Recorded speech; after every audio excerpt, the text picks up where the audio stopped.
What is up, my casual keepers out there? For those of you who don't know me, my name is Harry from Pharmaquatics. Here, you'll get tips, reviews, research-based best practices, as well as a casual vlog here and there documenting my journey through the fish hobby. Today, we are going to be talking about my long-term review on that tank back there. For those of you who are familiar to the channel, this is the 5-gallon Marineland portrait tank. But it also comes in the form of a 5-gallon contour tank, also made by Marineland. This is gonna be my long-term review on these tanks. Let's get to it.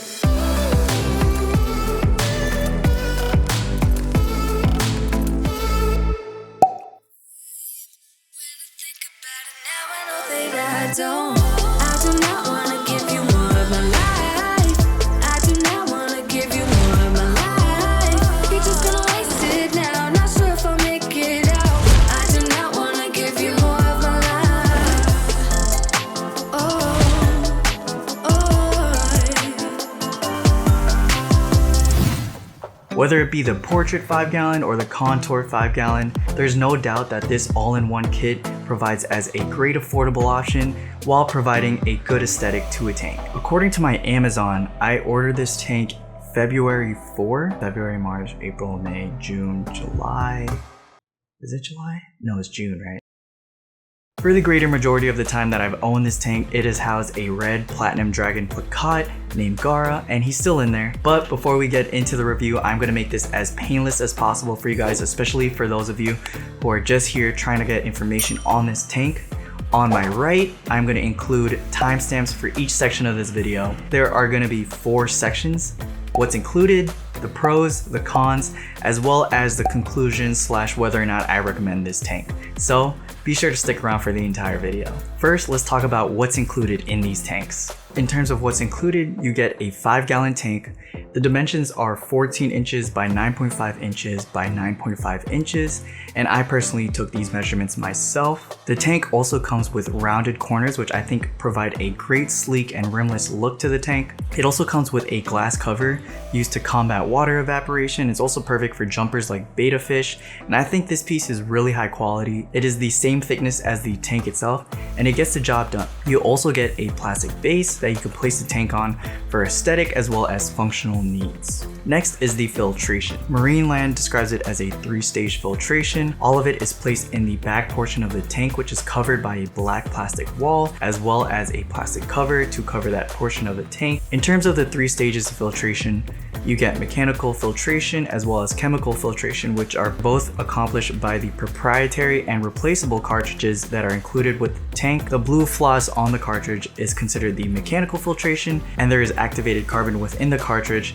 that accounts for the chemical filtration. And lastly, they account for biological filtration by including what they call a biofoam sponge, which is essentially a black sponge that is included. And to keep the water running through the actual filtration system, they include a filter pump in which you could adjust the flow. So the last section of what's included is the lighting. Whether you get the portrait or the contour, your light will include a 15 LED light strip, and the plug used to power the light strips will be separate from that of the pump. To figure out the differences between the portrait and the contour, I made a video in the past comparing the two as shown here. I'll link it down below. The next section will include some of the pros that I have for these tanks. Overall, this tank is really easy to clean. The tank area is easily accessible. At least the front portion is. Since the tank is horizontal in nature, it provides a smaller footprint for those of you who don't have as much surface space to dedicate an entire tank to. The motor is surprisingly silent. I even tried putting it at its max flow rate and I still wasn't able to hear it. On the black wall separating the filter portion from the tank portion, there is a notch to feed your cord through should you decide to put a heater in the front portion of the tank.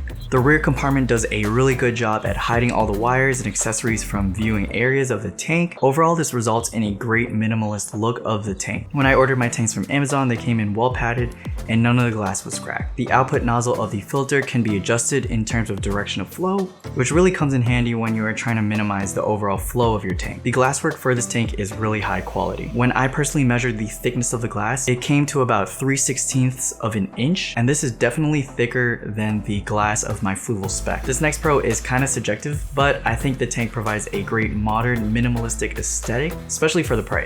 In order to operate the light, you get a switch that has 3 options: day, off, as well as night. And I think this mechanism of switch is a lot easier to operate compared to some of the click to cycle functions that you find in other LEDs.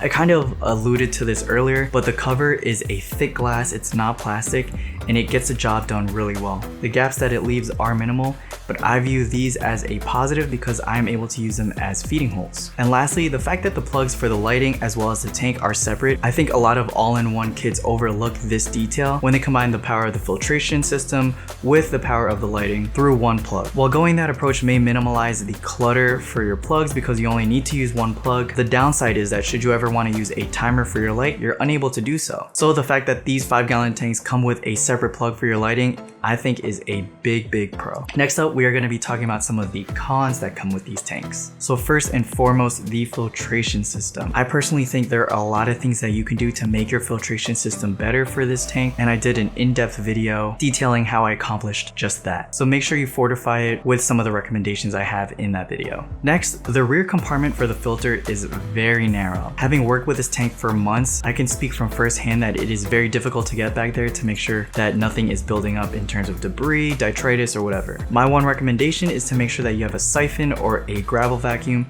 that is thin enough to reach back there. I'll link down below the specific size gravel vacuum that I use to reach back there. To make it even worse, the plastic cover that they provide to cover this portion of the tank is arguably the cheapest part of this entire kit. It's flimsy, it's made out of plastic, it's ill-fitting.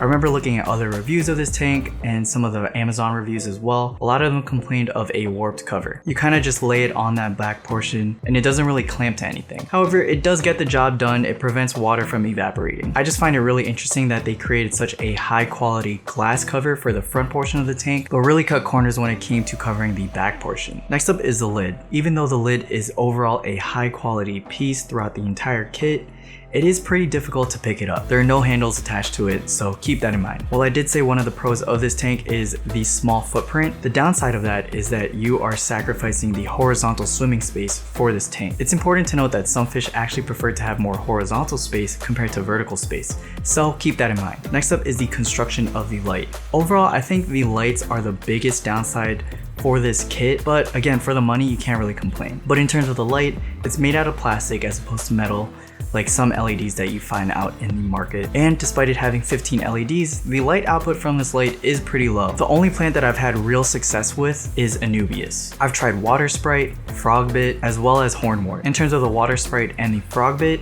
they were able to survive, they didn't really die off, but the thing is, none of it ever multiplied or propagated. Don't even get me started about the Hornwort. When I put Hornwort in this tank, all the needles just fell off, created a big mess on the bottom. I have a lot to say about Hornwort, but that's another video. Next up is the plastic base that they provide for you to put your tank on. I've used it in the past, I'm not really using it right now. The only downside is that it is not directly attached to the tank. It relies on rubber padded friction to ensure the tank is kind of attached to the base. So if you're worried about that kind of thing, just keep that in mind. Another downside is the actual swimming space for your fish isn't really 5 gallons. While the tank in fact does hold a total of 5 gallons of water, a significant portion of that water is in the back compartment. So at the end of the day, your fish will technically have 3.5 to 4 gallons of water to swim in. Next up is the power head for the filtration setting. I've tested this personally, and even at its lowest setting, the flow of water that it outputs is still pretty strong for a betta fish. And lastly, this is specific for those of you who are getting this for a betta fish, there is no heater included. So keep that in mind and calculate that into your cost basis when you're considering this tank. I made sure to buy a heater that could fit in that back compartment so that it's hidden from plain sight, and I'll link that specific heater down below in the description. So keeping all these cons in mind, I actually made a video addressing some workarounds that you can do. And last but not least, here is the conclusion part of the video. Overall, I still think you really can't beat this tank given the price, the aesthetics, as well as what's included. I think this tank provides as a great option for any desktop space, offices, kitchens, or even any fish rooms. For me personally, this tank was my gateway tank into the fish keeping hobby. I'm really glad I made this purchase, which is why I am a big advocate for this tank. Since it is an all-in-one kit, it reduces a lot of the friction to initially get into the fish keeping hobby. It provides as a great crossroad between convenience and price. So overall, I can wholeheartedly say that I recommend this tank, and I'll link down below where you can get this tank on Amazon. So there you have it. That was my long-term review for Marineland's 5-gallon tanks, whether it be the portrait or the contour. Hopefully at least one of you were able to take something away from this video. As I always say, article link down below which basically summarizes what I said in this video. If this video provided any value to you, be sure to like, share, comment, and subscribe, and hit that notification bell. I have a lot of content planned out for the future of this channel, so be sure to follow me on my journey. See you guys in the next one. Peace.